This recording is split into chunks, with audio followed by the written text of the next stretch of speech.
বয়ফ্রেন্ডকে birthday surprise দিলাম। Birthday surprise দিতে গিয়ে 17 প্রো ম্যাক্স হাত থেকে পড়ে ডিসপ্লে নষ্ট হয়ে গেল। বার্থডে ডেকোরেশনটা করতে আমার 2 ঘন্টার মতো টাইম লেগেছিল। বার্থডে সারপ্রাইজ দেখে বয়ফ্রেন্ড অনেক বেশি খুশি হয়ে গেল। একা হাতে কিভাবে সবকিছু করলাম তা নিয়েই থাকবে আজকের ব্লগ। আমার বয়ফ্রেন্ডের বার্থডে ছিল 25 ডিসেম্বর আর এটা 24 ডিসেম্বরের ভিডিও। আমি চাচ্ছিলাম তাকে 12টার দিকে সারপ্রাইজ দিতে। সেদিন আমি তাকে বলেছিলাম আমি বয়ফ্রেন্ডের বোনের বাসায় যাব, যে কারণে দুজন মিলে রেডি হয়ে বাসা থেকে বেরিয়ে পড়লাম। বাসা থেকে বেরোনোর আগে বয়ফ্রেন্ডের বোনকে আমি বলে রেখেছিলাম বাসা থেকে বেরোচ্ছি তোমার বাসায় যাওয়ার কথা বলে, তবে তোমরা ডাক বাংলায় আসো, আমার মার্কেটে কিছু কাজ আছে। যেই বাবা সেই কাজ। বয়ফ্রেন্ডের বোনের বাসায় গিয়ে দেন ওদের নিয়ে আমি বেরিয়ে পড়ি ডাক বাংলার উদ্দেশ্যে, কারণ ডাক বাংলায় গিয়ে কিনবো কেক, সাথে ডেকোরেশনের জন্য যা যা দরকার সবকিছু আমি আগে থেকে ডিসাইড করে রেখেছি। এইবার বয়ফ্রেন্ডের বার্থডে ডেকোরেশনের থিম থাকবে লাল সাদা। ডাক বাংলায় এসে আমরা কেক বা বাকি যা যা দরকার সবকিছুই কিনে বাসায় চলে আসি। বাসায় এসেই কেকটাকে ফ্রিজে রেখে দিই। কেক ফ্রিজে রেখেই ফ্রিজটাকে তালা দিয়ে দিই, কারণ বয়ফ্রেন্ড ফ্রিজ খুলতে পারে, খুলে যদি দেখে ফেলে কেক তাহলে তো সারপ্রাইজ দিতে পারবো না।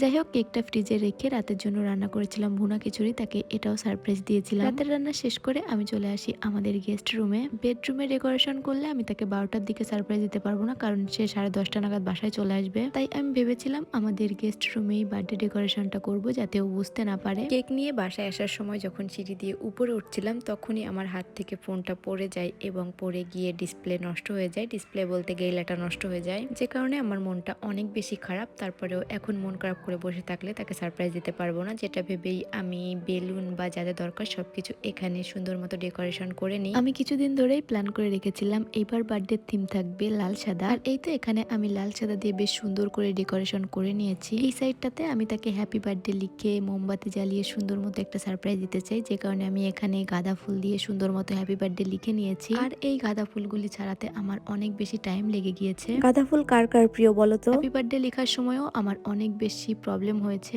একটা অক্ষর ছোট হয়ে যায় তো একটা বড় হয়ে যায়। যাই হোক, এখানে আমি সুন্দর মতো হ্যাপি বার্থডে লিখে নিয়েছি এবং মোমবাতিগুলোও দিয়ে দিয়েছি। তোমাদের তো কেকটাই দেখানো হয়নি, এখানে আমি লাল সাদার উপর একটা কেক নিয়েছি, তবে সাইডে কিছু পাতা ডিজাইন ছিল যেটা ভেবেছিলাম আমি উঠিয়ে ফেলবো, বাট আমার পরে আর মনে ছিল না। আর এই তো আমার ডেকোরেশন কমপ্লিট হয়ে গিয়েছে। এখানে সবকিছু সেট করে আমি অন্য রুমে চলে যাই এবং ঠিক টাইমে আমি এই রুমে এসে মোমবাতিগুলো জ্বালিয়ে দিই এবং মোমবাতি জ্বালানোর পর ল্যাপটপে আমি হ্যাপি বার্থডের একটা গান চালিয়ে দিই। আর তারপরেই আসে আমাদের স্পেশাল মোমেন্টটা। আমি বয়ফ্রেন্ডকে এই রুমে ডাকি, বয়ফ্রেন্ডও দেখে মহা খুশি, তবে উপর থেকে বেলুন খুলে খুলে মোমবাতির উপর পড়ছিল আর ঠাস ঠাস করে ফাটছিল। ল্যাপটপে ফুল সাউন্ড দিয়ে গান চলছে, তাই বয়ফ্রেন্ড আনন্দ ধরে রাখতে না পেরে ডান্স করে দিল। মোমবাতির উপরে ওই উপর থেকে বেলুন পড়েছে, তাই লেখাটা একটু ডিস্টার্ব হয়ে গিয়েছে। মোমবাতি এক সাইডের গুলো জ্বালাতে জ্বালাতে আরেক সাইডের গুলো